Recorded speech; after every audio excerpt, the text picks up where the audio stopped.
Praise the Lord. ഈ ഭൂമിയിൽ നല്ലവരെന്ന് പറയാൻ ആരുമില്ല.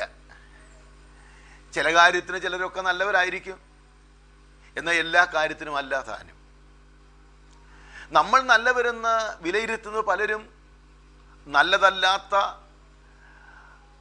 പ്രവൃത്തിയായിരിക്കും നമ്മുടെ കണ്ണിന് മുമ്പിൽ നാളെ വെളിപ്പെടുന്നത്. എന്നാൽ ലോകത്ത് ആകാശത്തിനും ഭൂമിക്കും ഇടയിൽ നമുക്ക് നല്ലവനെന്ന് പറയാൻ കഴിയുന്ന ഒരാളേ ഉള്ളൂ. പരിശുദ്ധാത്മ എഴുതിയിരിക്കുന്നു, സങ്കീർത്തന ഭാഗം 100-ാം സങ്കീർത്തനമായി 5-ാമത്തെ വാക്യത്തിൽ ഇങ്ങനെ എഴുതിയിരിക്കുന്നു, അവൻ നല്ലവനല്ലോ, അവൻ്റെ ദയ എന്നേക്കുമുള്ളത്, അവൻ്റെ വിശ്വസ്തത തലമുറയോളം ഇരിക്കുന്നു. ഓക്കെ, നല്ലവൻ എന്നും നല്ലവനായി തലമുറയായി നമ്മുടെ സങ്കേതമായിരിക്കുന്ന ഒരു നല്ല കർത്താവ്, അവനിൽ ആശ്രയിക്കും.